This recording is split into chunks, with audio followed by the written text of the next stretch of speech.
Orfebe Fariña Pestano, dos apellidos de la zona de la que procede muy habituales, y es el cronista oficial de Arafo y archivero, lo digo para que le caigan encima a todos los que estaban hablando mal de los archivos, y seguramente él podrá responderles mejor que nosotros, ¿no?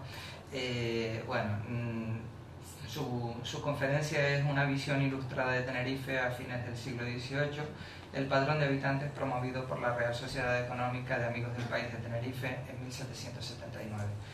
Es largo, pero creo que es muy ameno porque ese padrón es muy interesante para todos los que hacemos genealogía. Es un antes y un después, digamos, en la genealogía de la isla, ¿no? Bien, como decía antes, bienvenido, y tu tiempo, tu casa. Muchas gracias, Sonia, por tus palabras. Esta charla que... No. ¿Ahora? ¿Se oye? Sí. Muy bien. Esta charla que hemos preparado Dani y yo, pues realmente no es una charla sobre genealogía propiamente dicha, ¿no? Es más bien una charla sobre fuentes documentales, ¿no? En este caso sobre una fuente documental útil para la investigación genealógica y también para otros campos de la investigación, como veremos. En concreto, pues nuestra intervención se va a centrar en un padrón de habitantes elaborado en 1779 y que tiene la particularidad de que se trata del primer registro de población elaborado con un ámbito insular y que se conserva casi por completo. Se trata de un registro, ¿no? con un ámbito, como dije, casi insular, de entidades de población, con nombres y apellidos de sus habitantes, con expresión de sus respectivas calidades y, en definitiva, con una variada información que no solo es útil para investigaciones genealógicas, sino también para estudios de otro tipo, para estudios sobre estructura socioprofesional de los habitantes de la isla en ese momento, sobre geografía humana, sobre geografía económica, sobre filología, sobre urbanismo, sobre niveles de instrucción, sobre mentalidades y, en definitiva, pues sobre una variada gama de temas muy interesantes para la investigación y que veremos también más adelante con algunos ejemplos. El origen de este documento, de este padrón de habitantes de la isla de 1779, no es fruto de la iniciativa de una institución pública, no es un documento que fue creado a iniciativa del Cabildo Insular, aunque evidentemente el Cabildo Insular pues apoyó esta iniciativa, sino que fue idea de un organismo privado que se había fundado en La Laguna 2 años antes, se había fundado en 1777, y que desde un principio pues tuvo claro que era importante llevar a cabo un recuento de la población de la isla para tener una herramienta a través de la cual pues poder conocer cuáles eran las entidades de población con más habitantes, cuáles con menos, conocer la situación de las personas que vivían en esos lugares, conocer los niveles de instrucción, a qué se dedicaban, qué poseían, y a partir de ese conocimiento pues poder impulsar políticas de desarrollo en aquellas zonas más deprimidas, ¿no? Y la entidad pues que va a proponer que se haga toda esta recopilación de datos poblacionales de la isla es una entidad privada, como dije, es la Real Sociedad Económica de Amigos del País de Tenerife, que se funda en La Laguna en 1777. Yo creo que es interesante para comprender un poco qué es lo que impulsa a todos estos personajes ilustrados que forman parte de los amigos del país, que pertenecían a las élites de la época, nobles, militares de alto rango, clérigos, altos funcionarios, pues qué es lo que les lleva a interesarse por hacer un recuento de la población de la isla, y en ese sentido pues yo creo que es interesante pues un poco ver los orígenes y los fines y los intereses de las sociedades económicas que empiezan a crearse en esos años, ¿no? Y en concreto pues los orígenes de la económica lagunera, que es la institución que va a capitalizar pues todo este proyecto de elaboración del padrón.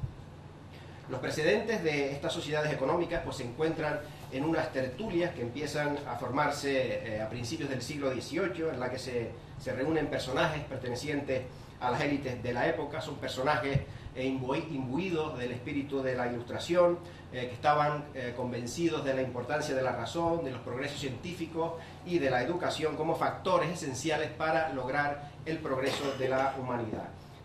Con el paso del tiempo, pues esas tertulias de amigos van evolucionando, y ocurre que en el País Vasco una de esas tertulias, la llamada tertulia de Azcoitia, auspiciada por el conde de Peña Florida, pues se va a convertir con el paso de los años en la Sociedad Vascongada de Amigos del País, ¿no? Y luego, al calor de esta Sociedad Vascongada, pues van a surgir otras dos, en concreto en Tudela y en Baeza, ¿no? Pero va a ser a partir de 1774, pues cuando el poder central, desde los órganos de gobierno de la monarquía, pues va a dar el impulso definitivo a la creación de las sociedades económicas. El rey Carlos III pues se va a rodear en esos años de una amplia playa de altos funcionarios y de intelectuales ilustrados como Cabarrús, como Lavide, como Jovellanos o Campomanes, que van a poner en marcha pues una labor reformadora en los campos económico y cultural, y dentro de ese espíritu reformista pues entra también la creación de sociedades de amigos del país. Y va a ser uno de estos personajes, Pedro Rodríguez de Campomanes, que había sido ministro de Hacienda con Carlos III, había sido presidente de la Real Academia de la Historia, quien expone el proyecto de creación de sociedades económicas en una obra suya titulada Discurso para o sobre el fomento de la industria popular. De esta obra se hizo una tirada de 30.000 ejemplares, se acompañó de una circular que exhortaba a la necesidad de crear sociedades económicas, y se difundió por municipios, por audiencias, por obispados y por chancillería. Y esa iniciativa pues tuvo una buena acogida, y pronto empezaron a llegar al Consejo de Castilla solicitudes para crear sociedades de amigos del país, de tal forma que entre 1775 y 1808 se fundaron en España un total de 97 sociedades de amigos del país. En cuanto a la composición social de las económicas, pues hay nobles, eclesiásticos, personal de la administración, militares, hacendados y en menor medida pues burgueses como comerciantes, artesanos y fabricantes. En lo que se refiere al modelo organizativo de las sociedades de amigos del país, pues ya venía diseñado en el discurso sobre el fomento de la industria, y que tuvo su reflejo práctico en los estatutos de la Sociedad Matritense o Sociedad de Madrid. Todas las económicas, en el momento de su constitución, pues recibían un ejemplar de los estatutos de la Sociedad Matritense aprobados mediante real cédula, que les servía como modelo para que a su vez redactaran lo suyo. La idea que Campomanes tenía de las sociedades económicas pues era un poco que fueran una especie de órganos consultivos del gobierno, que fueran unas instituciones que debían informar al gobierno sobre la situación económica y social de los territorios en los que estaban asentadas, ¿no? Para luego, pues, una vez conocida la realidad de esa zona, aplicar los programas reformistas que fuesen necesarios, y que al mismo tiempo pues propusieran también planes de reactivación social, económica y cultural de esa zona. En ese sentido, pues una de las principales misiones de las económicas pues era el fomento de la educación. La educación, pues, según la mentalidad ilustrada, era un requisito indispensable para elevar el nivel de vida de la gente. Otra de las grandes preocupaciones de las económicas era el fomento de la economía y en particular de la agricultura. Las sociedades pues impulsaron la puesta en práctica de adelantos de países más avanzados en temas agrícolas. También las económicas se preocuparon en aumentar pues el tema de las manufacturas textiles, que era el sector industrial más importante del antiguo régimen, y en definitiva pues impulsaron una serie de reformas encaminadas a la mejora educativa y económica de la gente de la sociedad, ¿no? Y pues dentro de este panorama, ¿cuál era la situación de las sociedades económicas en Canarias, ¿no? Pues Canarias no fue ajena a esa política de expansión de las sociedades de amigos del país, impulsada desde la corte a partir de la publicación del discurso de Campomanes. Esa iniciativa de creación de sociedades de Madrid pues fue prontamente asimilada por las autoridades territoriales ubicadas en Canarias, militares, civiles y eclesiásticas, representadas principalmente por el comandante general Eugenio Fernández de Alvarado, marqués de Tavaloso, y por otro lado por el obispo Juan Bautista Cervera, que fue realmente el verdadero impulsor de las sociedades económicas de las islas. Y junto al impulso institucional, pues también se dejó sentir la influencia del polígrafo e historiador José de Viera y Clavijo. Viera pues había viajado por diferentes cortes europeas, se había imbuido del espíritu ilustrado, y desde Madrid, a través de su correspondencia, pues animaba a la creación de sociedades económicas en Tenerife, en Gran Canaria y en La Gomera. En Canarias se van a fundar sociedades de amigos del país en Las Palmas, Santa Cruz de La Palma, San Sebastián de La Gomera, La Laguna y Santa Cruz de Tenerife. La primera que se pone en marcha es la de Las Palmas, impulsada por el obispo Cervera, y su origen data del 4 de febrero de 1776. Unos pocos meses después se constituyó la económica de amigos del país de La Palma, ¿no? El obispo Cervera había viajado a esa isla en 1776 y pues impulsó la creación de esa económica, que se funda el 31 de agosto de 1776, ¿no? El obispo pues también continuó con esa labor de propagación, y esa influencia llega a La Gomera, y esa sociedad pues se funda el 25 de septiembre de 1776.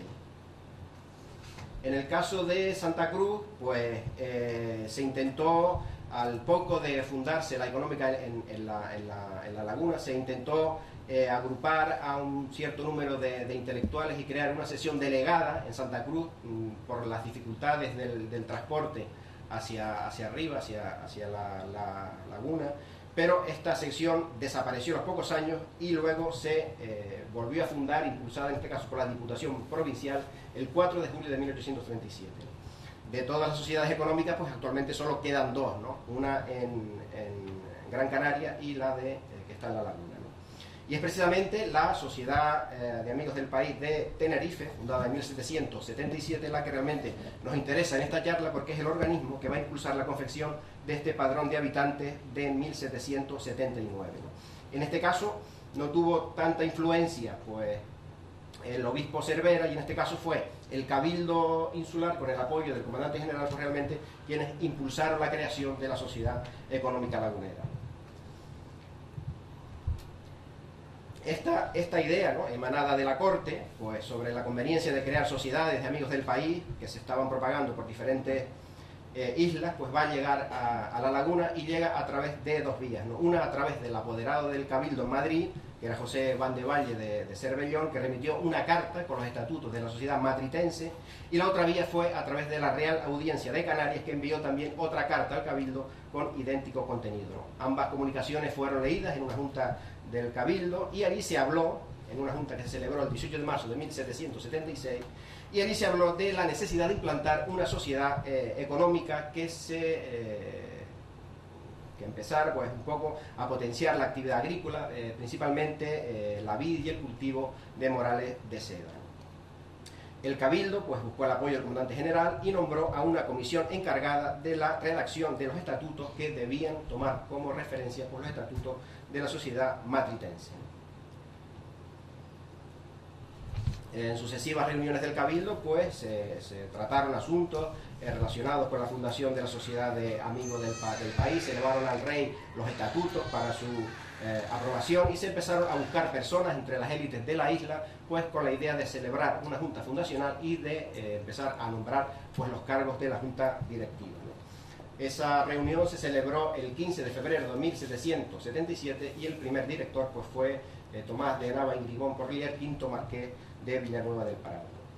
A lo largo de las primeras sesiones de la económica pues se plantearon también diferentes ámbitos de trabajo. Se organizaron comisiones que habían de rendir cuentas de sus investigaciones para conocer el número de artesanos y sus ordenanzas, modo y medios para desarrollar su industria. Se trató el negocio de las hilaturas de seda, del embarque de harina, y también pues se iniciaron algunas de las campañas para las cuales se habían creado las económicas, como era la investigación sobre manufactura y sobre la necesidad de elaborar padrones de vecinos, de vagos y de menesterosos.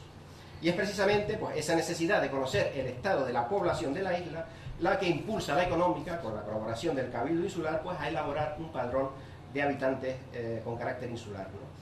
Esa idea de contar con un registro de población como instrumento para conocer el estado del pueblo es una idea que ya había sido sugerida en el discurso práctico de la industria popular de Campomanes, ¿no?, al que hemos hecho alusión anteriormente, ¿no? En el discurso se decía, entre otras cosas, que la numeración de un pueblo es un barómetro político de su aumento o disminución y ha de ser uno de sus cuidados anuales. La Sociedad de Amigos del País se dedicará desde su erección a formar el estado de la provincia y renovarle continuamente, porque de este modo se hallará en disposición de discurrir con cálculo y acierto. Debe pues medirse el valor de la población más que por el número de habitantes, con atención a la industria de cada uno y a los que viven aplicados u ociosos. Ya desde las primeras sesiones de la económica, pues se trata de la necesidad de elaborar un padrón. En la Junta de 8 de marzo de 1877 se habla de procurar los padrones de la isla para venir en conocimiento de su actual vecindario. A este pensamiento han contribuido las consideraciones de que la numeración del pueblo es un barómetro político de su aumento o disminución y debe ser uno de los cuidados anuales de la sociedad. Que la lista de los habitantes, su clasificación por sexos, edades y ocupaciones forman el fundamento de los discursos relativos a la población. Que sin este conocimiento puntual y circunstanciado de cada provincia y una vigilancia permanente de sus variaciones, las demás clases de las sociedades carecen del conocimiento del aumento o decadencia de la población, industria actual y comercio interior y exterior de la provincia. Por tanto, los ilustrados tenían claro que la forma de conocer el estado de la nación es a través de listas de habitantes con sus respectivas calidades y que toda esa información pues les va a permitir saber cuáles eran los territorios más atrasados y cuáles los menos atrasados.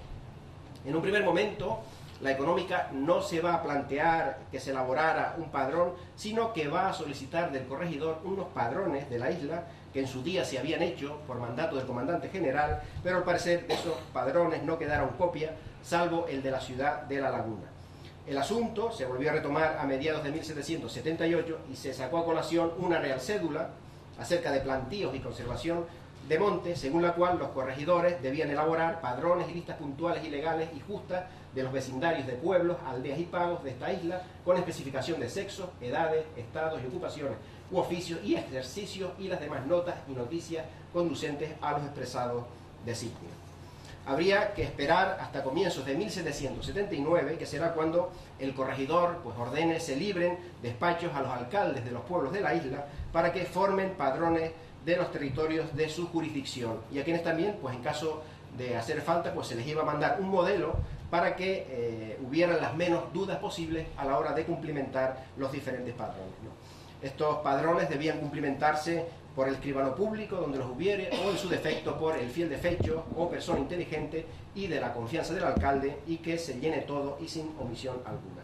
De esa forma se remitieron 34 oficios a los distintos alcaldes para que elaboraran los padrones, ¿no? Se mandaron oficios a Santa Cruz, Valle de San Andrés, Taganana, Tegueste, Tejina, Tacoronte, Valle de Guerra, El Sausal, La Matanza, La Victoria, Santa Úrsula, Villa de la Orotava, Puerto de la Orotava, Relejo de Abajo, Relejo de Arriba, Higa, San Juan de la Rambla, La Guancha, Ico de los Vinos, Garachico, El Tanque, Los Hilos, Buenavista, Valle de Santiago, Guía, Deje, Chasna, que incluye Arona, Vilaflor de Chasna y San Miguel de Abona, Granadilla, Arico, que incluye Fasnia, Huimar, Candelaria, que incluye Arafo, El Rosario, Geneto y la ciudad de San Cristóbal de la Laguna. Esos padrones se van a ir elaborando poco a poco y poco a poco ya van a empezar a llegar a la Laguna, ¿no?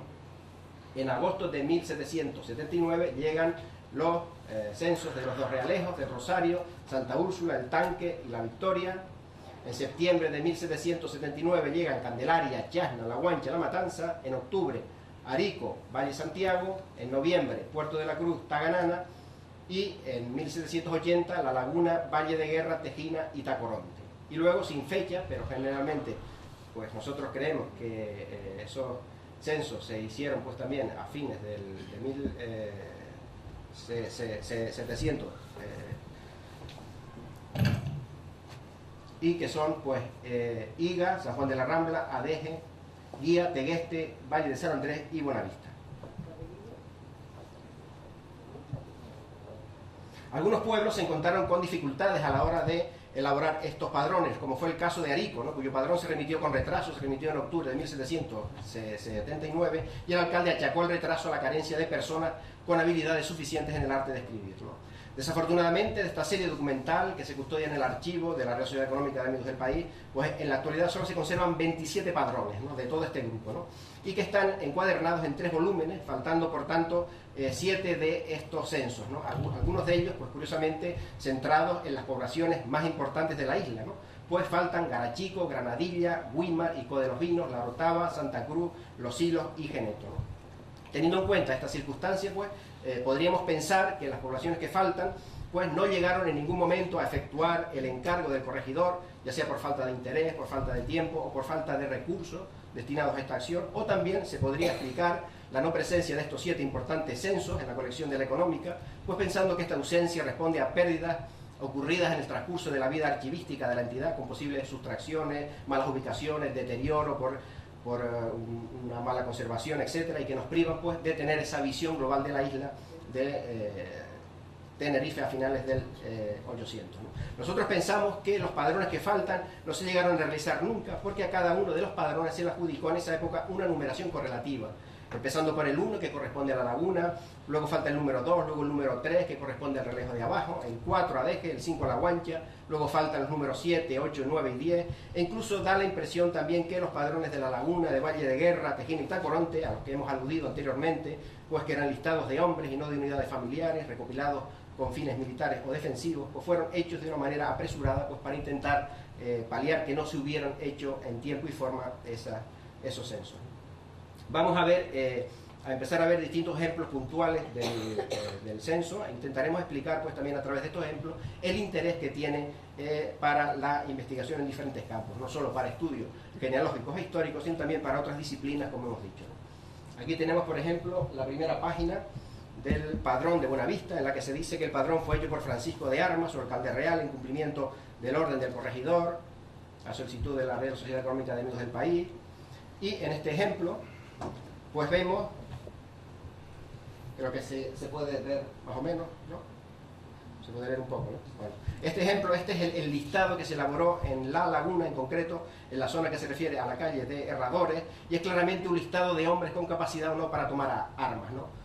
Dice, si ustedes se fijan, dice calle de los Herradores, empezando por la Concepción, en casa de las de Camejo, 6 pipas vacías. Mateo Romero, vendedor de pescado, 30 años de edad, capaz para tomar armas. Andrés Suárez, filiado, tiene un fusil con bayoneta, fuera del regimiento.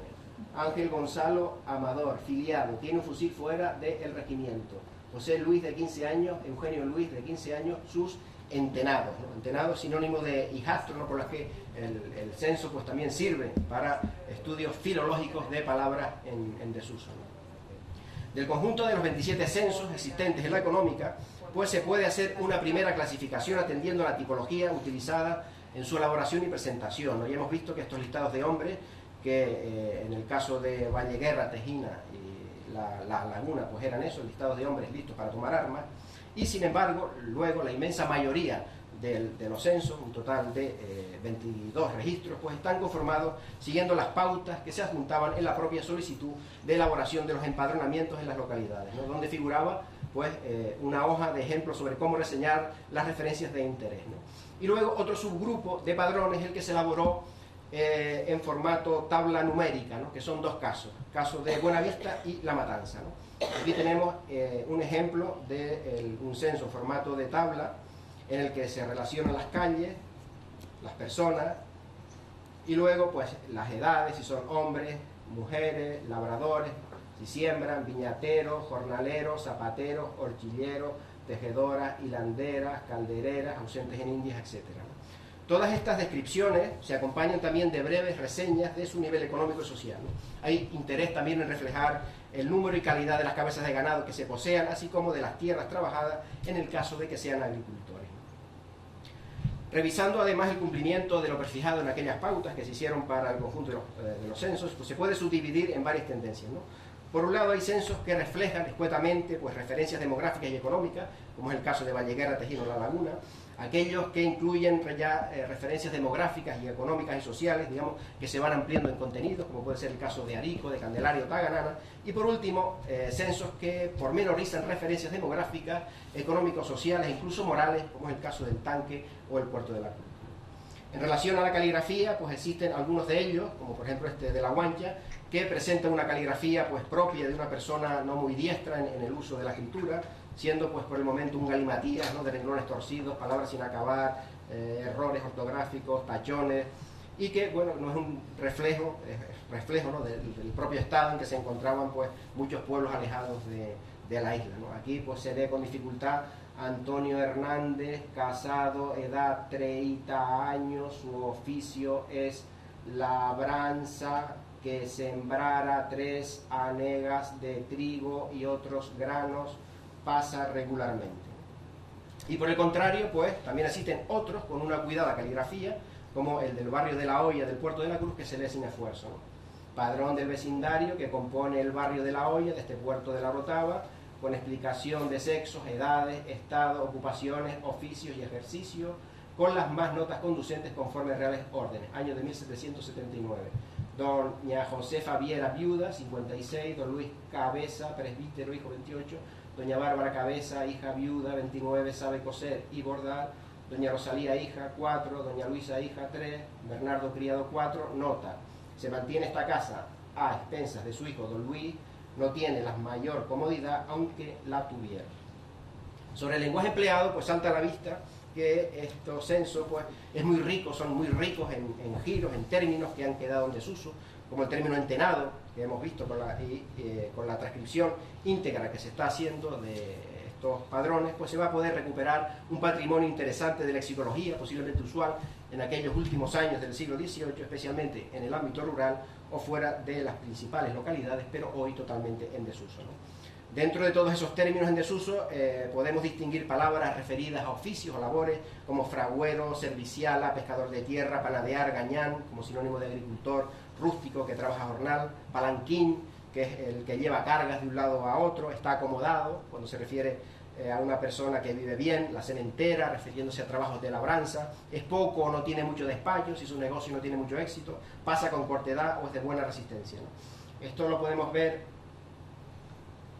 en este ejemplo. Tenemos aquí a Juan Hernández, su edad 45 años, su oficio fraguero, lo que trabaja en una fragua. O Andrés del Rosario, 44 años, su oficio palanquín. Hay vocablos también de índole personal o descriptiva, como que es despilfarrado, como sinónimo de andrajoso, desarrapado, impertinente, solícito, desperdiciado, como sinónimo de que gasta más de la cuenta, habilidoso, o por el contrario, de poco espíritu. Un desperdiciado, pues nos lo encontramos en el río de Arico, ¿no? Felipe Santiago, su edad 56 años, su oficio zapatero, trabaxa, es desperdiciado, está infeliz, sabe leer, escribir. Juana Cabrera, su mujer, su edad 38 años, no tiene oficio. Josefa Cabrera, hija, edad 13 años, pide limosna. Felipe Santiago, hijo, edad 10 años, pide limosna. Y Sebastiana María, hija, edad 4 años. Otras palabras en desuso que aparecen en el documento es jumento, como sinónimo de burro, traficar, entendido por comerciar, o las vinculadas al parentesco, relaciones personales, como cuando quieren reflejar en el censo que dos individuos son gemelos, la expresión que más aparece es son de un mismo vientre, son de un vientre, o también aparece la expresión uterino o uterina para reflejar esta misma relación, ¿no? Es el caso de estos dos gemelos, Juan y José Pereira, hijos, son de un vientre. Su edad 30 años, ayudan a su padre en la labranza y jornal, no han tomado estado. Y también aparecen canarismos como jarrear, por arrear, cuando se habla del oficio de aquellos transportadores de mercancías con sus burros, ¿no? Tenemos a este de Arafa, Juan Baute, su edad 49 años, su oficio es jarrear con 2 mulos o burros que tiene para su manutención, pasa regularmente. La fotografía que vemos de la isla en el padrón es terrible, ¿no? Los niveles de pobreza que se ven pues son muy elevados, ¿no? Con hombres en muchos casos emigrados, con la mujer trabajando, soportando además el peso del hogar, con niños incorporados al mundo del trabajo desde edades muy tempranas, con ínfimos niveles de instrucción, y en el polo opuesto pues hay un mínimo de gente que pasa bien, o tiene caudal, empleados, los términos que se utilizan, que sabe leer y escribir, y de todo esto pues vamos a ver también diferentes ejemplos, ¿no? Desde el punto de vista demográfico, pues vemos también a una isla que presenta un poblamiento desigual, con marcadas diferencias entre el norte y el sur, como con distinciones también entre lo que es el núcleo principal de una localidad con respecto a sus pagos aledaños, ¿no? En este sentido, pues nos hemos encontrado con el puerto de la Orotava, en el que en el centro del pueblo pues se empieza a sentar una incipiente burguesía comercial, con extranjeros de vida acomodada, y que contrasta con el barrio de La Ranilla, por ejemplo, donde la pobreza que deja entrever el padrón pues es estremecedora, ¿no? La media demográfica de las unidades familiares es de una pareja con 2 o a lo sumo 3 hijos, siendo raro encontrar también matrimonios sin ningún hijo y con casos excepcionales de hasta 8 o 9 hijos, ¿no? En aquellos casos de jóvenes con una edad superior a 14-15 años que no están casados, pues aparecen referenciados como que están castos o que no han tomado estado. Tampoco es del todo inusual pues haya referencias a personas de determinada edad adulta que aún son mozos o mozas y en su mayor parte pues también viviendo en condiciones de aislamiento o soledad en sus domicilios respectivos o encargados del cuidado de sus padres o hermanos. Queda atestiguado también en el censo el predominio del número de viudas sobre viudos, una proporción que bien podía alcanzar el 10/1, lo que añadido al gran número de maridos ausentes pues revela una vez más la importancia de la migración por un lado y por otro del papel de la mujer como sostén de la unidad familiar, ¿no? En este caso pues hay un ejemplo del realejo de abajo, de la calle del medio. Tenemos a Francisco Jácome, edad 46 años, casado, molinero, ausente en Indias. Francisca Machín, mujer del dicho, edad 28 años, ejercicio el de su marido. Domingo Grillo, entenado de los dichos, edad 28 años, ausente en India. Carlos Jácome, hijo de los dichos, edad 4 años, su ejercicio llevar trigo para el molino. Desde luego, el padrón es un documento muy importante para estudiar el papel de la mujer en esta sociedad de fines del siglo, como sostén del hogar, como encargada de la educación de los hijos y en este caso pues trabajando en el oficio del marido ausente y con hijos trabajando desde edades muy tempranas. Es curioso también que no hay apenas mención a extranjeros en las poblaciones rurales presentes en estos padrones, aunque sí aparecen en lugares como el puerto de la Cruz o la Laguna, por ejemplo, aunque en este sentido debemos recordar que faltan los censos de localidades de profunda raigambre mercantil o de asentamiento de foráneos, como puede ser Santa Cruz o Garachico, pero en poblaciones de mayor importancia pues empieza a aparecer también un estrato burgués con criados, con opulencia en sus bienes, ¿no? Y también pues dentro de las élites de la isla pues aparecen también otros segmentos demográficos asociados a la nobleza insular o a los cargos públicos de funcionariado o de profesiones liberales, ¿no? En lo que se refiere al estrato burgués del puerto de la Cruz están los White, cuyo apellido se castellanizó a Blanco, como una importante familia de comerciantes, ¿no? Tenemos a don Nicolás Blanco, 50 años, comerciante, doña Bárbara, su mujer, 38, sabe bordar, don Bernardo, hijo, 9, ausente en Londres, doña Isabel, hija, 7 años, también ausente en Londres, don Nicolás, hijo, 6, ausente en Londres, a lo mejor estudiando probablemente, doña Catalina, hija, con 4 años ya aprende a leer, doña María, hija, con 1, don José Blanco, 58, gobierna la casa, don Nicolás Mahony, 24, escribiente, Alessandro, esclavo, 26, María Gracia, criada, 24, Antonia, criada, 40, Lucas Gomero, criado, 29, José, criado, 22, Rosa del Rosario, criada, 23, y nota, esta casa es de conveniencia y se considera con caudal. Sobre niveles de vida o cifras de medias de edad, pues puede asegurarse que la población oscilaba en su mayor franja entre los 25 y 40 años, con una reseñable importancia de la población infantil, ¿no? Hay referencias a multitud de recién nacidos, hijos de corta edad, en los diferentes censos, y en el extremo opuesto pues quedan reflejados algunos individuos por encima de 90 años, siendo raros los casos ya a partir de 70-75 años.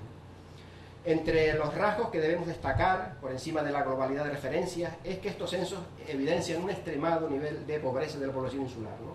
Con marcadas diferencias económicas y vitales entre los habitantes censados, ¿no? Lo normal es que en los censos encontrar la referencia a que este o aquel individuo son pobres, sumamente pobres, insolventes, pobres de solemnidad, lo pasan mal o trabajosamente, ¿no? Esta es una pobre mujer del barrio de La Ranilla, Isabel Carrasca, 62, sabe hacer encaje, Juana María, familiar, 52, sabe hilar, y en la nota se dice que la dicha Isabel es pobre, de solemnidad, y se mantiene con vender aguardiente y mistela. Lo que tienen los documentos como estos padrones es que reflejan tanto a las clases dominantes como a las clases oprimidas, ¿no? Y en este sentido son desde luego muy interesantes porque este segmento de gente no suele aparecer en muchas tipologías documentales, ¿no? Tenemos, por ejemplo, el caso del padrón de Adeje, donde aparecen censados los habitantes de la importante Casa Fuerte, ¿no? Con el capitán Francisco del Castillo Santalices al frente, ¿no? Y aprovechando que está Nelson Díaz Frías, pues recomiendo encarecidamente la lectura de su libro de Historia de Adeje, donde detalla con pelos y señales pues toda la historia de esta Casa Fuerte y hace referencia, por supuesto, a este padrón, ¿no? Aquí tenemos en la Casa Fuerte del excelentísimo señor Marqués de Bélgida, y en ella saber el capitán don Francisco del Castillo Santalice, su edad 50, casado, doña Catalina Iriarte, su mujer, su edad 39 años, doña Catalina del Castillo, su hija, su edad 3 años, don Francisco del Castillo, su hijo, su edad 1 año, doña María del Castillo, su hija, su edad 1 año, María Betancor, su edad, viuda, criada, María de Fría, su edad, viuda, criada, Bárbara Hernández, etc. Y luego, en la nota, se dice que esta casa es de caudal, tiene 5 vacas, 4 bueyes, 1 yegua, por lo que mira a dicha casa fuerte, se dice el marqués de Bélgida, es casa de mayorazgo, tiene 47 bueyes, 14 burros, 14 burras, 23 yeguas, bueno, y se saltó, vamos a ver.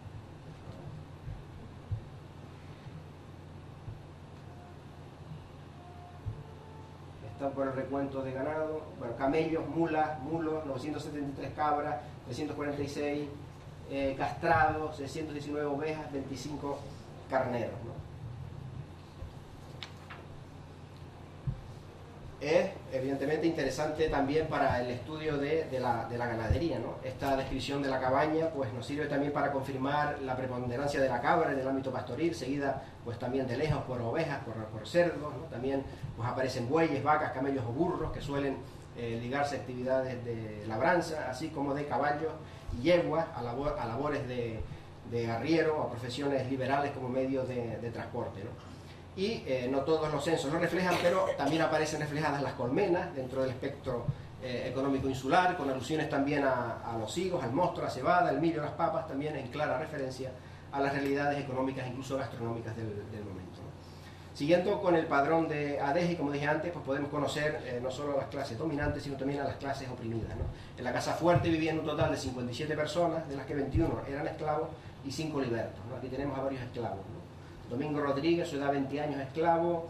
Francisco del Rosario, su edad 27 años, esclavo. Marina García, su edad 25 años, libre.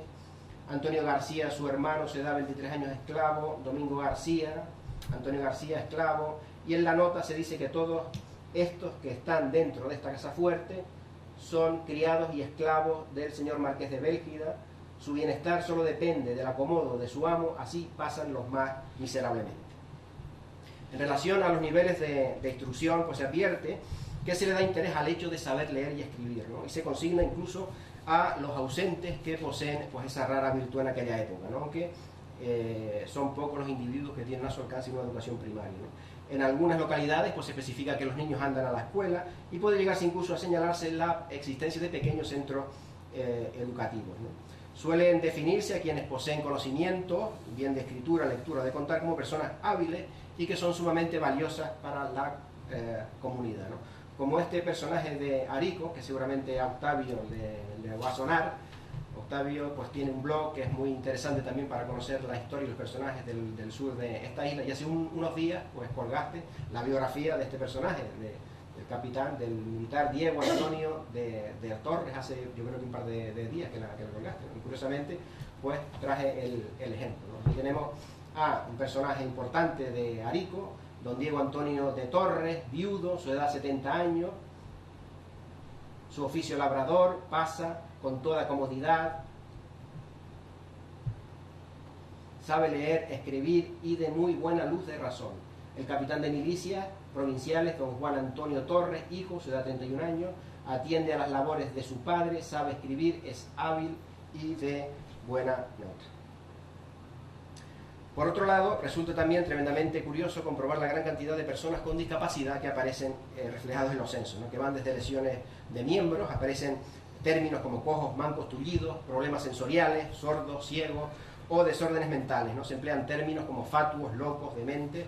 Y aquí tenemos el caso de Juan Díaz Márquez, parece que dice soltero, su edad 50 años, jornalero, está pobre, infeliz, y Virgida García, hermana, su edad 44 años, loca.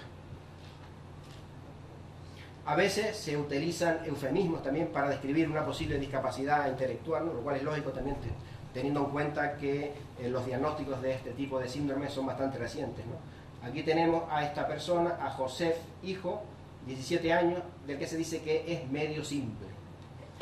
En esta familia, por ejemplo, del puerto de la Cruz, pues tenemos aquí a Nicolás hijo, 17 años, es poco hábil y sabe leer, ¿no? Porque parece que este chico tenía capacidades para unas cosas y para otras no, ¿no? Y luego aquí abajo, más abajo está María Olivera, 80 años, inhábil, ¿no? Seguramente, pues, a lo mejor por razones de edad, pues estaría en cama, ¿no? En caso de discapacidades físicas, como dije antes, pues se señala si la persona es tullida, manca, ciega, sorda, etc., ¿no? Es el caso de esta casa. Aquí tenemos a Diego Hernández, hijo de la Dicha, edad 19, ciego. O este caso, aquí tenemos a Pedro de Mesa, hijo de la Dicha, edad 21 años, está sordo, ¿no? Como contrapunto a estas descripciones, pues existen también certeras indicaciones a la existencia de mozos robustos, de buen cuerpo, de buena presencia o dotados de salud y vigor para cometer cualquier empresa que surja, ¿no? Este es el caso de José Domínguez, su edad 27 años, mozo libre y robusto. Su ejercicio, jornalero. Otro rasgo de gran curiosidad es comprobar también cómo estos censos reflejan en su gran mayoría el grado de satisfacción personal o familiar de cada individuo, ¿no? Aparecen expresiones como está infeliz, que ya hemos visto, o es de buena conducta, si bien en ocasiones pues también aparecen críticas a la conducta de un determinado personaje, ¿no? A veces se dice que trabaja poco en el oficio. En los censos del Puerto de la Cruz o el Tanque, por ejemplo, se hacen alusiones a personas que tienen carácter alocado, díscolo, que son borrachos, son escandalosos, e incluso se llega a estigmatizar a ciertas personas en razón de procederes que en aquel entonces estaba mal visto, ¿no? El componente religioso pues también aparece en algunos casos, aunque no es una constante, ¿no? En algunos casos se indica que tal o cual persona pues suele acudir a misa o es un cristiano, ¿no? Aquí tenemos un ejemplo sacado del Padrón del Tanque. Francisca Rodríguez, viuda, su edad 60, Andrés, hijo, 22, Josefa, hija, su oficio de hilar y tejer, sus hijos de campo, su manutención fatal y su doctrina muy buena y de buen ejemplo, ¿no? Y también en el Tanque tenemos un ejemplo de estigmatización social, ¿no? Por ser madre soltera, ¿no? Tenemos a Leonor Hernández, su edad 33, Agustín, hijo habido, 2, María, su hermana, 26, Pedro, su hermano, 13, su oficio de campo y criadores de ganado menudo, su manutención moderada, su ejemplo de vivir no es de lo mejor.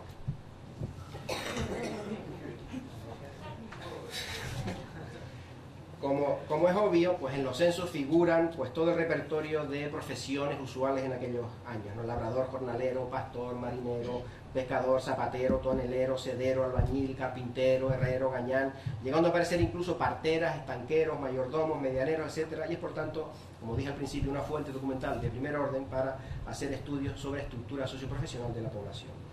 Nos encontramos con ejemplos de profesiones, por ejemplo, muy característicos de determinados pueblos, ¿no? Como por ejemplo las profesiones relacionadas con la mar y con la alfarería en Candelaria. En Candelaria tenemos, en este caso, este personaje, Teodoro Pérez, su edad 50 años, su oficio navegar de marinero a las Indias, no le falta para su pasar, y Catalina Pestana, su mujer, su edad 30 años, se ejercita en hacer loza. Y luego María del Carmen, hija, su edad 3 años, ha de ser habilidosa, ¿no? Probablemente es una indicación a que esta niña pues ya se está iniciando posiblemente en el trabajo de su madre,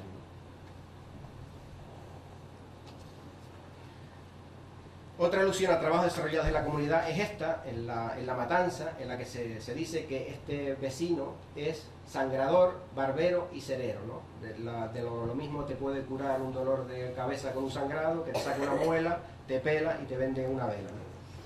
El padrón también es una fuente muy útil para hacer un análisis geográfico de los cultivos y sobre las formas de explotación de la tierra, ¿no? En este caso, mediante la parcería, ¿no? Y por extensión para estudios también sobre el campesinado que vivía en aquellos años en condiciones de semifeudalidad, ¿no? Es muy interesante este asiento de Higa, que hoy pertenece a la Orotava, donde estaba una buena parte de la terratenencia hegemónica del antiguo régimen, ¿no?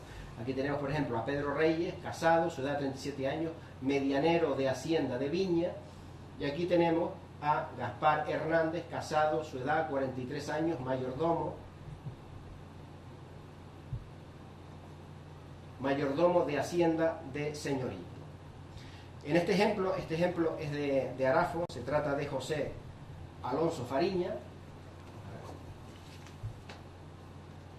su edad 42 años, su oficio andar siguiendo pleitos ajenos, sería una especie de abogado, de hombre bueno, ¿no? Tiene una yunta de vacas, tiene 2 cochinos, pasa medio regular, está pobre. Ana García, mujer del dicho, su edad 40, sabe hilar y tejer, tiene cuidado con la educación de sus hijos. Josefa, hija de los dichos, su edad 24 años, sabe hilar. José, hijo de los dichos, su edad 22 años, ausente en India. Bernardo, hijo de los dichos, su edad 20 años, ausente en India. Juan, hijo de los dichos, su edad 19 años, está acomodado. Agustín, hijo de los dichos, su edad 15 años, su oficio, guardar cochinos y vacas. María, hija de los dichos, su edad 10 años, no tiene oficio. Lucas, hijo de los dichos, su edad 9 años, no tiene oficio. Y en el último párrafo, Rafael, hijo de los dichos, su edad 7 años, sin oficio, ¿no? Vemos estos casos, ¿no?, que a pesar de la corta edad se dice que no tiene oficio, ¿no?, lo cual nos puede dar una idea, por un lado, de los bajos niveles de instrucción y de la necesidad, por otro, de que los niños se incorporen cuanto antes al ámbito del trabajo. El padrón también está lleno de referencias curiosas, ¿no?, en esto de las ocupaciones, ¿no? Aquí tenemos un ejemplo de una familia del Realejo de Arriba. Aquí tenemos a Antonio Hernández Oliva, su edad 50 años, oficio de tejedor. Manuela de Amarante, parece que dice, su mujer, su edad 30 años, su ejercicio, hilar, bailar y cantar. Antonia, hija, su edad 18 años, se ejercita en hilar y hacer media. Amaro, hijo, su edad 11 años, se ejercita en devanar seda. José, hijo, su edad 8 años. Pasan la vida malamente, pero divertido. Algo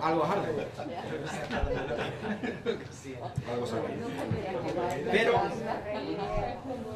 la profesión más singular de todas las que hemos visto en estos censos es la de un señor de La Matanza, José Feble, 57, casado con Manuela Afonso, su mujer, 59, María, hija, 22 años, y este hombre sabe leer y escribir, tiene conocimiento en los tiempos y dicen que habla a las ánimas.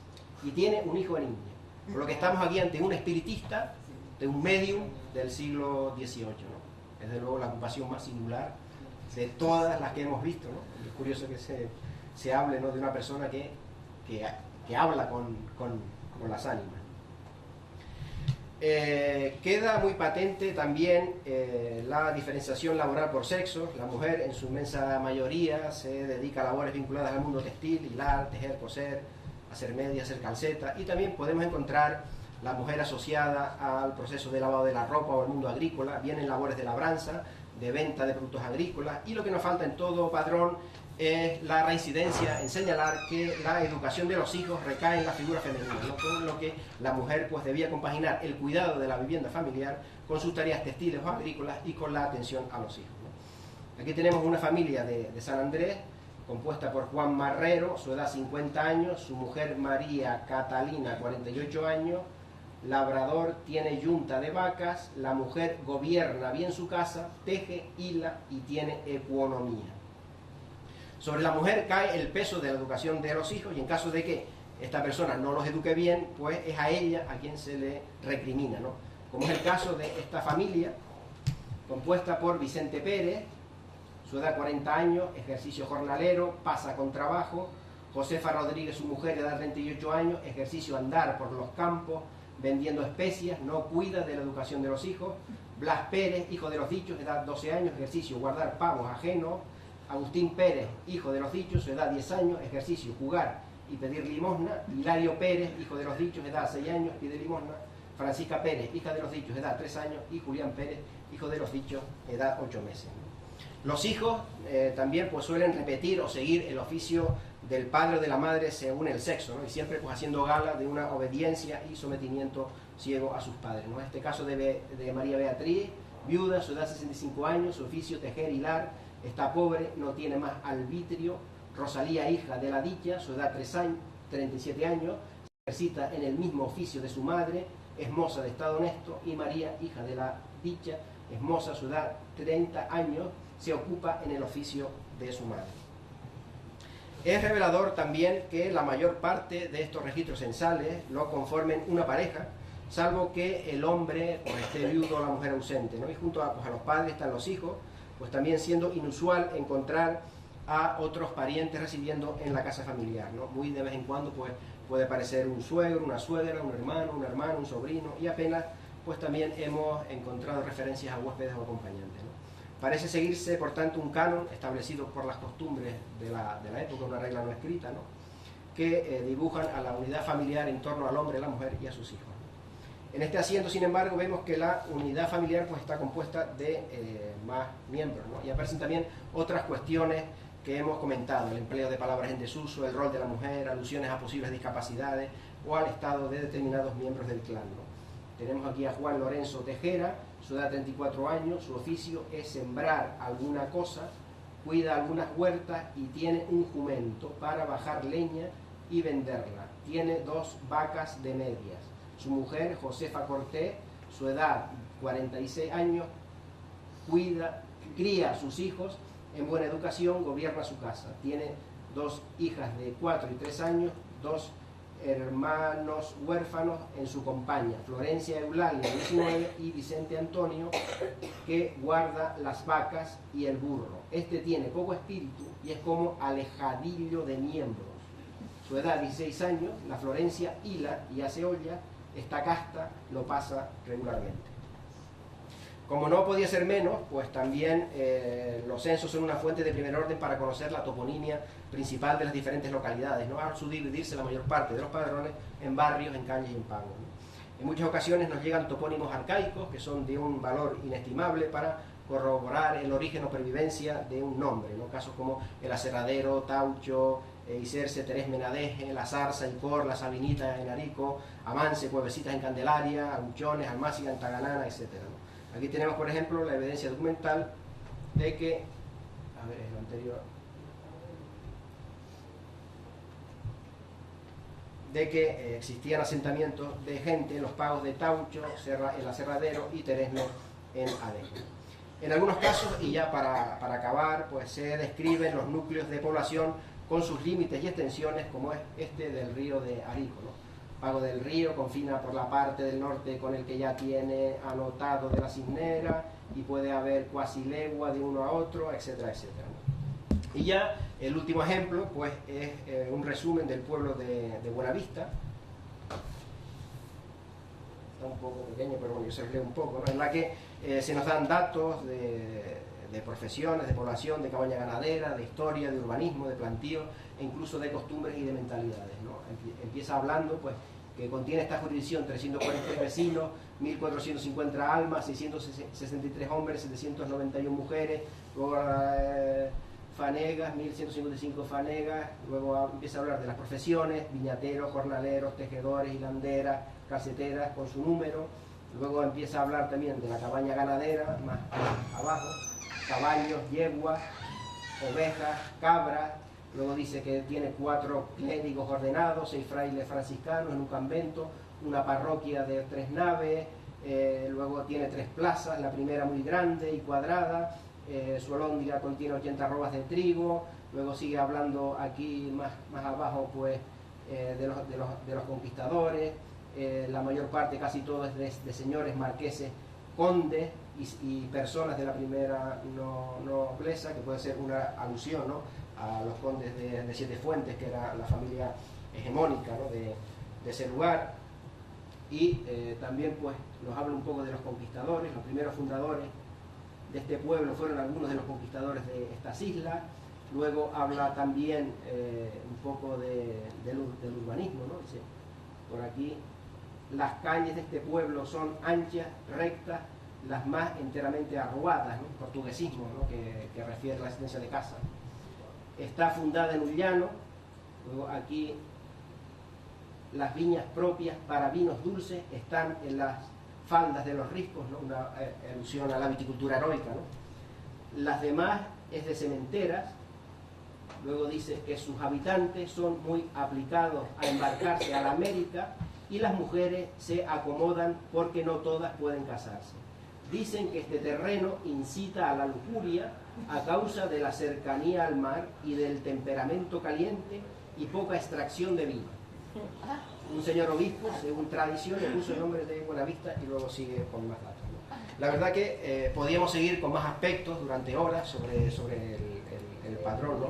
que es pues una verdadera joya. Hoy en día es el documento estrella de la Real Sociedad Económica de Amigos del País, el documento que más se pide por parte de los investigadores, ¿no? Actualmente se está digitalizando, se está transcribiendo también para hacerlo accesible mediante una edición en papel.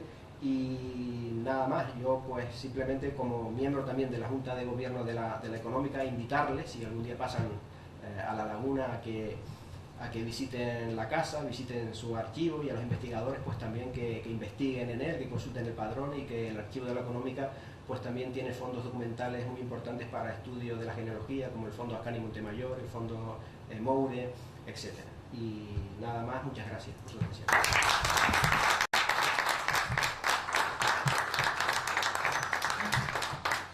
Bien, muchísimas gracias y enhorabuena, me gustó muchísimo la conferencia. No sé si alguien tiene alguna pregunta, alguna sugerencia. Aprovechen que hay un archivero aquí. Miguel Ángel. Sí, le quiero empezar a matizar, solamente añadir a lo que nos ha discutido ustedes. Primero, enhorabuena porque la presentación ha sido formidable y nos da, como dicen, un background de todo lo que era la sociedad tinerfeña de aquella época. Cómo hay palabras en las que acotas que han caído en desuso aquí y que en otros lugares con trayectoria tan cercana con Canarias como es mi Cuba natal se siguen usando. En Cuba no se usa para nada la palabra hijastro, se usa la palabra entenao. Entenao para hablar de un hijastro. Todo el mundo sabe que un hijastro. La gente joven pregunta, ¿qué es un entenao? Pues el hijo postizo, o sea, el otro, pero se usa mucho la palabra. Y la palabra para definir a una persona todavía en la sociedad del siglo XXI que tiene pues una posición cómoda en la sociedad es acomodada. O sea, se sigue diciendo la palabra acomodada con mucha a nivel popular. Y son cuestiones de estas así. Y el reflejar y analizar los padrones ya no desde el punto de vista demográfico por lo que aporta, sino por lo sociológico, por todo esto que hemos ido detallando tan minuciosamente. Es curioso, yo le comento muchas veces a mi suegra cuando voy a archivos en Galicia o algo de esto y encuentro algún dato de esto donde habla de cosas que nos parecen morbosas, y como sabemos que a las personas mayores les gustan tanto las tómbolas y los programas estos de Sálvame y esas cosas, les decimos, en estos traguitos del siglo XVII, XVIII, XIX, algunas anotaciones nos recuerdan que tenemos un Sálvame particular, y entonces son cosas así. Encontré una partida de un colateral en Asturias hace pues cuestión de 2 siglos, 1810 y poco, que decían que era hijo de Pública Cópula. Digo, habrán ido a la plaza del pueblo a hacer el amor para decir que no estaban casados. O sea, es una cosa muy curiosa. Pero bueno, nada, enhorabuena. ¿Alguna cosa más? Yo quisiera felicitar a Fede, me ha encantado la exposición tuya, y he echado un poco de menos alguna alusión al padrón de Chasna, pero bueno, no todo es posible estando en Chasna. Y simplemente hacer una precisión filológica, que a lo mejor Toño no se estará de acuerdo conmigo, ¿no? En relación también a lo que dijo el señor, en el padrón, según he podido leer yo en varios, cuando se dice que alguien está acomodado, no quiere decir que tiene una buena posición económica, sino que está empleado.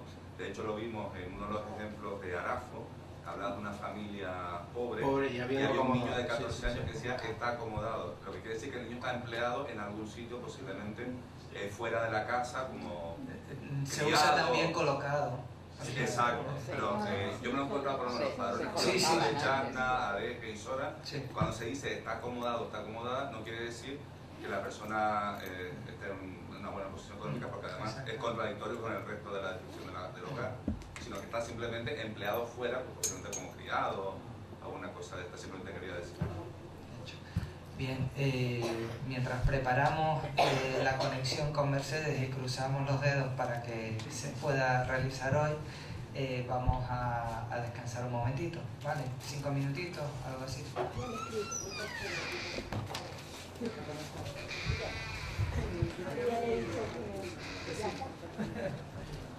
Tenemos al otro lado del charco a Mercedes Olivares de Ardiles. Antes de nada me gustaría pedirle disculpas públicamente por el problema que tuvimos ayer. Se nos cayó internet, desapareció completamente, no solo en la sala sino en el centro cultural, y tuvimos que suspender la conferencia. Es la primera vez que esto nos ocurre y bueno, y por eso quiero pedirle disculpas a Mercedes.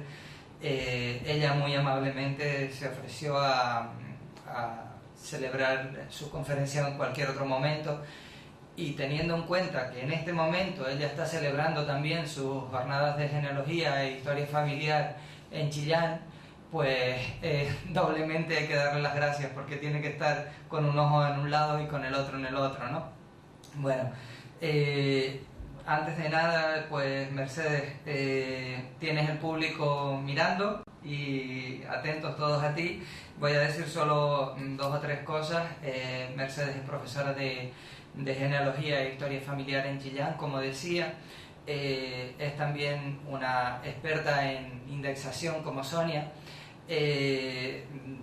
También otra bloguera incansable.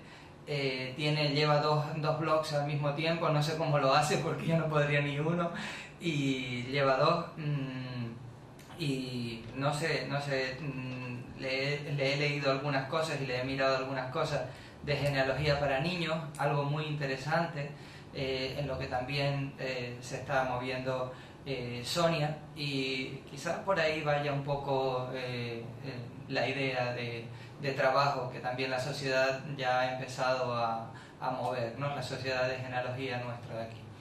Bien, Mercedes, tienes la palabra a partir de ahora y bienvenida a la tierra de tus antepasados. Hola, buenas tardes. Es un gran honor y un privilegio el que se me ha concedido de poder compartir con ustedes en estas jornadas maravillosas que están organizando. Y como bien dice José Antonio, pues no, es la tierra de mis antepasados. Y lo que he preparado lo he hecho con mucho amor. Siento una conexión grande con ustedes y bueno, no en vano llevo sangre de canaria en mis venas. Lo que voy a hacer ahora es hablar un poco en cuanto a ese antepasado y cómo lo que ha llegado a ser en Chile y su descendencia. No tiene nada que pedir disculpas respecto al asunto de Internet, porque suele suceder.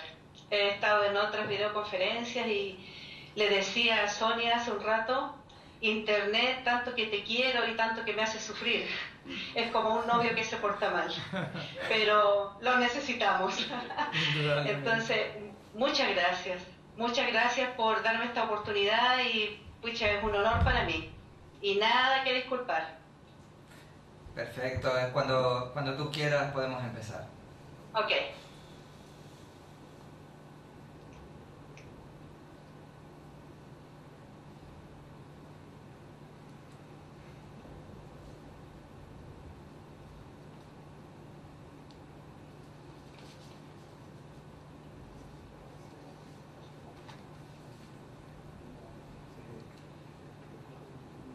Ok. Bueno, el hermoso logo que han creado para esta jornada y que me pareció increíblemente adecuado. Es hermoso. Gracias. Siempre pensaba, al investigar acerca de mi antepasado, cómo fue que llegó acá a nuestro país. Y siempre he tenido como un gusto grande por los galeones españoles, y siempre lo imagino a él viniendo, joven, con sus maletas, con su vestimenta de esa época, viajando a bordo de un galeón. Ahora, ¿cómo vino él? ¿O qué asunto lo trajo? ¿Cómo llegó aquí a Chile? Y el nombre de mi antepasado es Ángelo González de Vargas, o Ángel González, como aparecía indistintamente en diferentes partidas sacramentales. Una huella canaria en el fin del mundo. Es interesante y con mi esposo nos causaba un poco de gracia un día conversando. Yo investigué un poco acerca de los canarios en Chile, y al buscar en Google poner canarios en Chile salió una cantidad de pajaritos amarillos hermosos y fue muy simpático porque nos salieron ellos. Y sí, es como los canarios aquí en Chile son unos pajaritos amarillos muy, muy lindos y muy delicados. Aquí también. Ahora, aquí ¿por también. qué el fin del... ¿Sí, ahí también? Sí, sí, sí. Ok, sí. Ahora, una huella canaria en el fin del mundo. ¿Cuál es el país del fin del mundo? Bueno, Google nos dice que es Chile, porque somos el país más austral. Estamos casi colgando, casi nos caemos. Ahí estamos, colgando en el Pacífico. Yo creo que un terremoto un poco más fuerte que el que tuvimos en el 2010 nos saca del mapa. Entonces somos el país del fin del mundo. Aquí está su ubicación en América del Sur. Y el aspecto y la loca biografía de nuestro país. Largo, largo y muy angosto y muy delgado. Tenemos todos los climas y tenemos todo lo que necesitamos. Ahora, en la quinta región, en Valparaíso, era un puerto muy importante en aquellos años, y lo sigue siendo. Fue donde Ángelo González de Vargas contrae matrimonio en el 1695. Esta es la primera aparición en nuestro país, hasta donde se ha podido documentar. No, en la partida sacramental no muestra la edad que él tenía, pero se supone que era un joven. Esta es nuestra bandera, estos son nuestros símbolos patrios de este hermoso país. Bueno, a este país, al fin del mundo, llegó este canario de nacimiento y su descendencia está esparcida a lo largo y ancho de este, pero también han cruzado las fronteras como familiares y conocidos a los cuales conozco personalmente, que se han instalado en Australia, Noruega, Miami, y allá han formado ramas familiares, de los que yo conozco personalmente. Ahora, Maximiano Trapero, que es catedrático de Filología en la Universidad de Las Palmas, dice, refiriéndose a un libro que fue escrito por Maribel Lacabe, Los Canarios del Lago Budi, en el sur de Chile, dice él que hasta este libro Chile no figuraba en la nómina de los lugares a los que los canarios emigraron en familia.